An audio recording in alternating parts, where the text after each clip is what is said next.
Hello everyone, I am Shilpa Bansal and welcome back in my YouTube channel. Today we will continue chapter 1st of history class 7th. Tracing changes through 1000 year. Okay, तो आज हम इसका second part करने जा रहे हैं reason and empire. अगर आपको मेरी ये वीडियो पसंद आए तो प्लीज़ इसे लाइक शेयर और सब्सक्राइब जरूर करें. रीजन एंड एम्पायर इसके बारे में पढ़ेंगे हम चैप्टर में. तो हमने पढ़ा था कि 1000 ईयर्स में क्या क्या चेंजेस आए. ओके, तो जो लार्ज स्टेट थी लाइक दोज ऑफ चोलास जो हम चैप्टर 2 में पढ़ेंगे, तुगलक चैप्टर 3 में पढ़ेंगे, मुगल्स चैप्टर 4 में पढ़ेंगे. ओके, तो एनकम्पास्ड मैनी रीजन, तो वो क्या हो गई थी, बहुत बड़े रीजन्स में वो फैल गई थी, जो बड़ी बड़ी जो स्टेट्स थी. ओके, तो संस्कृत प्रशस्ति. संस्कृत प्रशस्ति, प्रशस्ति का मीनिंग क्या होता है इसमें, प्रेज करना, यानी कि किसी को बढ़ा चढ़ा के किसी के बारे में बताना, उसकी उपलब्धियों के बारे में बताना, उसको हम क्या कहते हैं, प्रशस्ति. प्रेजिंग द दिल्ली सुल्तान गयासुद्दीन बलबन, किसके बारे में है ये प्रशस्ति, जो दिल्ली के सुल्तान थे गयासुद्दीन बलबन के बारे में, जिनका टाइम पीरियड था 1266 से लेके 1287 तक. ओके, तो उनका क्या था, explain that he was the ruler of a vast empire. तो वो बहुत बड़े साम्राज्य के एम्पायर थे, राजा थे. तो जो उनका एम्पायर था, जो उनका साम्राज्य था, वो कहाँ से कहाँ तक फैला हुआ था, from Bengal Gauda in the east to Ghazni in Afghanistan in the west. तो ईस्ट में जो है उनका बंगाल से लेके और वेस्ट में अफ़गानिस्तान तक, और जो साउथ इंडिया है वहाँ पे द्रविड़ वाला जो इलाका होता है, द्रविड़ वाला इलाका, ये हमारा ये वाला जो इलाका है वो द्रविड़ वाला इलाका है. तो इस तक जो उनका साम्राज्य था फैला हुआ था गयासुद्दीन बलबन का. जैसे कि इसमें आंध्र, केरल, कर्नाटका, महाराष्ट्र एंड गुजरात, ये सारे जो हैं उनके इलाके के अंडर में रहते आते थे. ओके, तो क्या कहा जाता था उनके बारे में कि जो आर्मी होती थी, कोई दूसरे जो राजा होते थे उनकी आर्मी जो होती थी ना, तो उसके आर्मी को देख के ही जो दूसरे राजा की आर्मी होती थी वो भाग जाती थी. तो उनके बारे में ऐसा, मतलब उनकी प्रशस्ति के बारे में, उनकी जो प्रशस्ति लिखी गई है तो उनके में ऐसा लिखा गया है. लेकिन जो हिस्टोरियंस कहते हैं कि हाँ ये ठीक है कि वो मतलब बहुत बड़े राजा थे, लेकिन ऐसा कहना कि दूसरी जो आर्मी होती थी वो उनकी आर्मी को देखकर ही भाग जाती थी, तो ये जो है बढ़ा चढ़ाकर बोला गया है. ओके, नेक्स्ट है आपकी बुक में लैंग्वेज एंड रीजन्स. जो ये आपकी हेल्प बॉक्स या क्लू बॉक्स होते हैं, इनको हमें ज़रूर पढ़ना चाहिए क्योंकि ये बहुत इंपॉर्टेंट होते हैं और इसमें से क्वेश्चन आते हैं. राइट, तो इन 1318 में क्या हुआ था, पोइट अमीर खुसरो ने बताया है कि यहाँ पे, यानी कि यहाँ पे बहुत सारी लैंग्वेज बोली जाती थी, लाइक सिंधी, लाहौरी, कश्मीरी, द्वार समुद्री कर्नाटका में बोली जाती थी, तेलंगानी जो आंध्र प्रदेश में, और गुजरी गुजरात में, महाबरी तमिलनाडु में, गोरी बंगाल में, अवधी ईस्टर्न उत्तर प्रदेश में, और जो हिंदवी जो कहाँ पे बोली जाती थी, जो दिल्ली का जो इलाका था वहाँ पे बोली जाती थी. ओके, तो अमीर खुसरो क्या कहते हैं कि उन्होंने देखा कि यहाँ पे जो एक इम्पोर्टेंट लैंग्वेज है वो कौन सी है, संस्कृत. ये जो यहाँ की बहुत ही ओल्ड लैंग्वेज है, बट इसको कॉमन लोग नहीं बोलते, इसको कौन बोलते हैं, सिर्फ ब्राह्मण ही इसको बोलते हैं. राइट, तो 700 many region already past district geographical dimensions and their own language and culture characteristics. तो 700 में बहुत सारे जो रीजन्स थे वो क्या हो गए थे, जियोग्राफिकल डिमेंशंस हो गए थे उनकी, मतलब बांट दे गए थे कि ये वाला इलाका अलग है, ये वाला इलाका अलग है. तो सारे अलग अलग इलाके में जो है जो उनकी जियोग्राफिकल डिमेंशन हो गई थी, और जो अलग अलग इलाका था उनकी खुद की लैंग्वेज होती थी और खुद का उन्होंने कल्चर उन्होंने अपना बना लिया था अलग अलग का. Okay, you will learn more about these in chapter 9। इस तो इसके बारे में हम आगे चैप्टर 9 में भी पढ़ेंगे। तो they were also associated with specific ruling dynasty. तो वो किससे एक तो उनका देखो अपनी जोग्राफिकल उन्होंने डिमेंशन बना दिया था, लैंग्वेज उनकी अलग अलग थी, सबका कल्चर जो है वो अलग अलग था। तो उनको क्या था, वो they were also associated with specific ruling dynasty. Specific ruling dynasty से भी वो क्या थे, एसोसिएटेड थे। यानी कि कौन कौन से महाराजा का यहाँ पे टाइम पीरियड रहा है, कौन सा महाराजा ज़्यादा देर दिनों तक राज किया है, तो ये सब इसमें उनका डिवीज़न हो गया था। Occasionally dynasty like the Cholas, Khilji, Tughlaq, Mughals were able to world an empire that was pan regional. Pan regional जो है आपका बहुत इंपॉर्टेंट क्वेश्चन आ जाता है। तो इसमें क्या था, पैन रीजनल क्या थे, जो चोल्स थे, खिलजीज थे, तुगलक थे और जो मुगल्स थे, उन्होंने जो उनका साम्राज्य था ना, वो एक उनके सिर्फ एक पर्टिकुलर राजा या नहीं था, या यहाँ तक कि दो उन्होंने राज ले लिए, दो स्टेट ले ली, नहीं था। लेकिन उनका जो राज्य था, जो उनका एम्पायर था, वो बहुत, जैसे कि हमने देखा कि मान लो ये हमारा इंडिया है, तो जो उनका साम्राज्य था वो यहाँ से, मतलब यहाँ से लेके यहाँ तक फैला हुआ था, मतलब पूरे भारत पे उनका राज होना। तो इसको हम पैन रीजनल बोलते हैं, spanning diverse regions. Not all these empires were equally stable और सक्सेस। तो ये जो एम्पायर्स थे, जो राजा थे, वो इक्वली स्टेबल और सक्सेसफुल नहीं थे, कोई ज़्यादा था कोई कम था। तो आगे हम ये चैप्टर में भी आगे पढ़ने वाले हैं इसके बारे में। ओके, तो हमने देखा कि जो मुगल्स थे, मुगल कब डिक्लाइन होने लगा था उनका, 18th सेंचुरी में। ओके, हमने पढ़ा ना पीछे कि जो 15th सेंचुरी तक आगे भी हम पढ़ेंगे, मुगल्स हमारे यहाँ पे आए थे और उनका जो डिक्लाइन हुआ था वो 18th सेंचुरी में होने लगा था। ओके, मतलब ख़त्म होने लगे थे। It lead to reemerge of regional state but year of imperial pan region rule had altered the characters of the region. तो इसमें क्या हुआ था, जब वो डिक्लाइन होने लगे थे, तो जो स्टेट्स थी जिनके ऊपर उन्होंने राज किया हुआ था, ठीक है, तो उन्होंने क्या किया, वो अपनी जो है क्या उन्होंने री एमर्ज कर दिया था अपने आप को। री एमर्ज का मतलब क्या होता है कि दोबारा से उन्होंने, जैसे वो पहले शासन करते थे इस तरीके से उन्होंने करना शुरू कर दिया था। लेकिन हमने देखा कि बहुत सालों तक उनके ऊपर राज रहा, पैन रीजनल रूल रहे। तो क्या हुआ, तो उनके ऊपर कुछ इसका करेक्टर्स ऑफ द रीजन, यानी कि उनके ऊपर उस चीज़ का भी प्रभाव पड़ा, क्योंकि उन्होंने इतने सालों तक उनके ऊपर राज किया था। तो कुछ ना कुछ जो चीज़ें थी उन्होंने उनकी भी अपनाई। Across most of the subcontinent the region were left with the legacy of a big and small state that had ruled over them.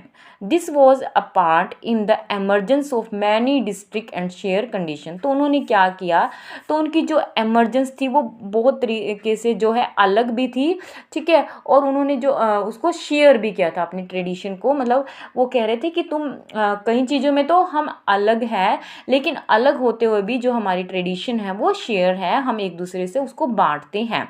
In the realms of government the management of the economy एल्थिक। अब जो government थी वो कैसे रिलीम्स हुई, कि जो management of economy थी, एलिथ कल्चर था उनका, और जो उनकी लैंग्वेज थी। तो हमने पढ़ा कि जो 700 से लेके 750 तक का जो टाइम पीरियड था, उसमें क्या हुआ था कि वो अकेले ही, आइसोलेशन क्या होता है, अकेले होना, तो अकेले ही वो नहीं बने थे, ठीक है, ग्रो अकेले नहीं हुआ था। This region live the impact of larger pan regional forces. तो उनके ऊपर जो है जो पैन रीजनल थे, मतलब जिनके अंडर में ये रहे, तो उनका भी इनके ऊपर इम्पैक्ट पड़ा था।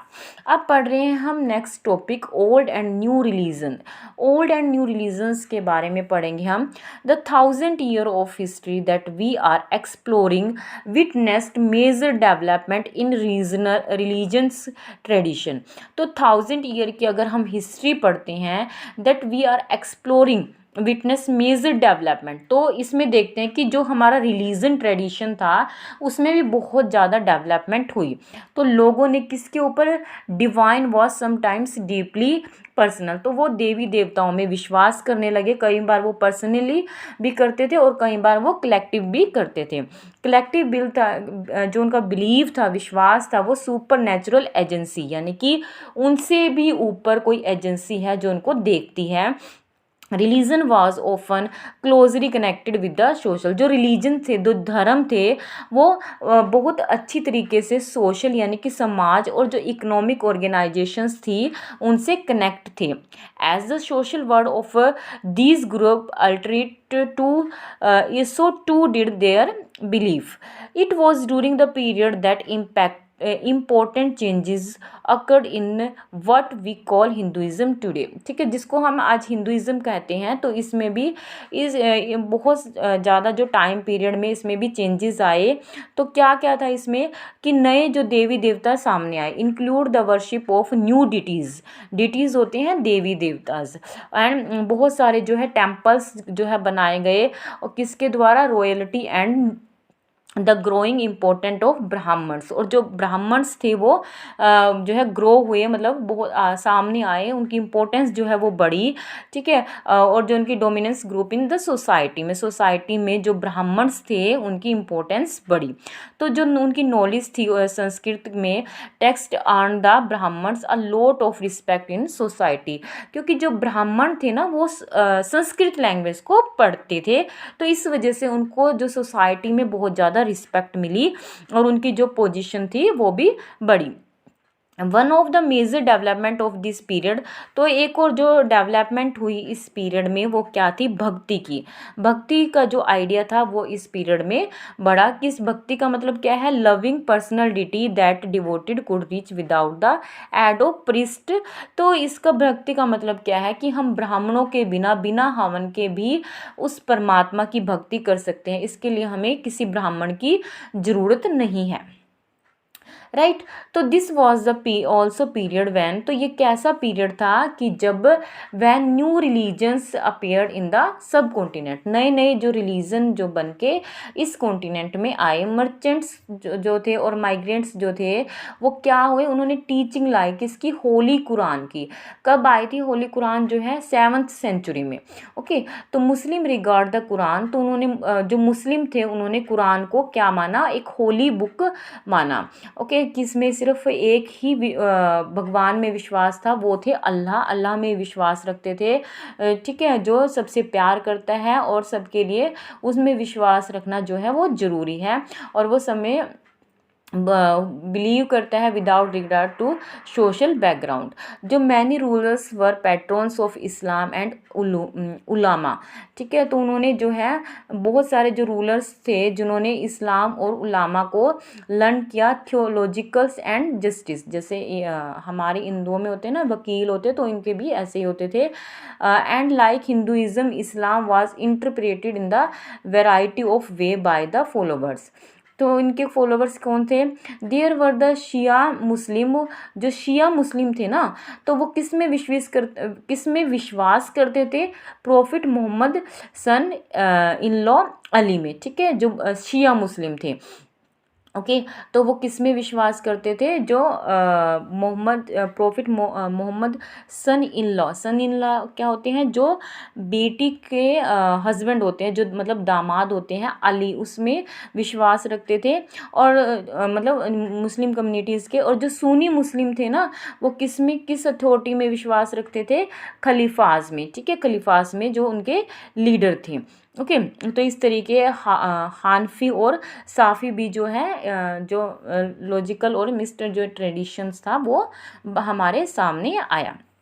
नेक्स्ट है thinking about time and historical period. Thinking about कि जो हिस्टोरिकल पीरियड था उसको कैसे वो देखते थे।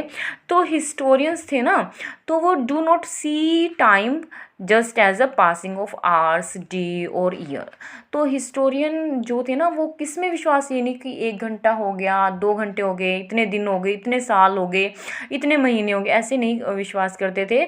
तो वो क्या करते थे, एज अ क्लॉक और कैलेंडर टाइम ऑल्सो रिफ्लेक्ट।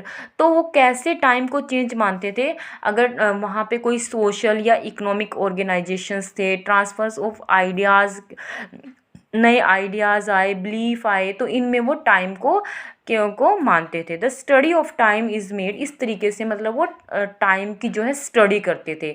ये नहीं थे कि इतने टाइम पीरियड में क्या हुआ, 2 सालों में क्या हुआ, नहीं कि इस टाइम जो सोशल चेंज हुआ, इस टाइम जो है इकोनॉमिक ऑर्गेनाइजेशंस बनी, ठीक है, तो इस वजह से वो टाइम को डिवाइड करते थे। ओके तो in the middle of the 19th century, जब 19th सेंचुरी के मिडल में जो ब्रिटिश थे, उन्होंने historians divided the history of India in 3 periods. तो उन्होंने जो इंडिया की हिस्ट्री थी ना उसको 3 पीरियड्स में बांटा था। किस किस में थे, हिंदू, मुस्लिम और ब्रिटिश। ओके तो this division was based on the idea that the religion of ruler was the only important historical change. तो ये किस वजह से जो डिवीज़न थी ना, वो किस वजह से थी डिवीज़न उन्होंने की थी, जो आइडियाज़ हुए थे, ठीक है, आइडियाज़, विचारों की जो डिवीज़न थी। ओके तो इसको क्या है, कुछ नहीं, इसको सही नहीं माना है। इन द इकोनॉमिक, सोसाइटी और culture such A division also ignore the rich diversity of the सब कॉन्टिनेंट। लेकिन जो ये डिवीज़न की गई है ना, तो ये हमारी जो डाइवर्सिटी थी, यानी कि हमारे यहाँ पे बहुत ज़्यादा विभिन्नता है, उसको तो दिखाया ही नहीं गया था। ठीक है तो इसमें उसको जो है इग्नोर किया गया। जो हमारे यहाँ की जो डाइवर्सिटी है, उस डाइवर्सिटी को, जो ये टाइम पीरियड को डिवाइड किया गया है, तो उसमें हमारी जो डाइवर्सिटी है उसको इग्नोर किया गया है। कुछ जो हिस्टोरियन थे उन्होंने क्या किया, periodisations today most look to economic and social factors to characters the major element of different moment in the past. The histories you read. तो आगे हम इसमें हिस्ट्री के बारे में नहीं पढ़ रहे, आगे हम इसके बारे में और क्या क्या पढ़ेंगे, हंटर गैदरर के बारे में पढ़ेंगे जो इस बुक में, ठीक है, अर्ली फार्मर्स के बारे में पढ़ेंगे, people living in town and village, की लोग जो है गांव और शहरों में कैसे रहते थे। ठीक है तो किंगडम के बारे में, एम्पायर्स के बारे में, ये सब कुछ जो है हम इस हिस्ट्री में, यानी कि जो आपकी 7th क्लास की हिस्ट्री है उसमें पढ़ने वाले हैं। तो जो the histories you will be studying this year are describe as medieval period. तो उन्होंने क्या क्या, जो हिस्टोरिकल्स थे ना, उन्होंने जो हिस्ट्री है उसको क्या बोला, मेडिवल पीरियड बोला है। ओके तो इसके बारे में हम आगे भी जो है अच्छे से पढ़ेंगे। Okay you will find out more about the separate of peasants society, the rise of regional and imperial states formation.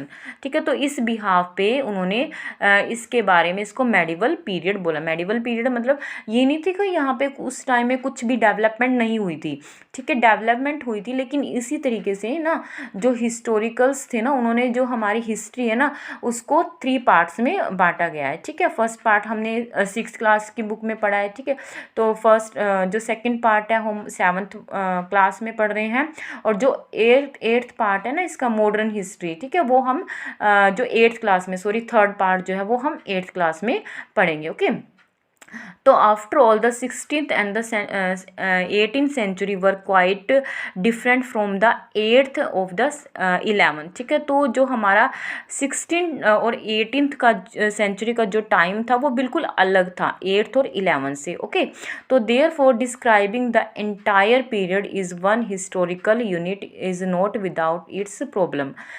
Moreover, the medieval period is often contrasted with the modern period। ठीक है तो जो medieval period है वो जो medieval period है वो modern period से बिल्कुल अलग है।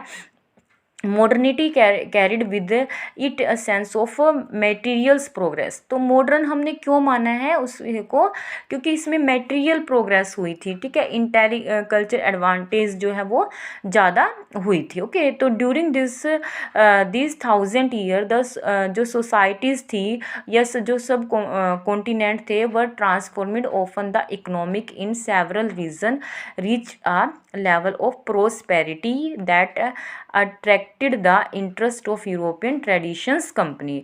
तो आगे हम इस चैप्टर के बारे में, यानी कि जो ये हिस्ट्री हमने शुरू की है, तो इसके बारे में डिटेल से इस बुक में आपको नेक्स्ट चैप्टर में पढ़ने को मिलेगा। तो आई होप आपको ये चैप्टर समझ आया होगा।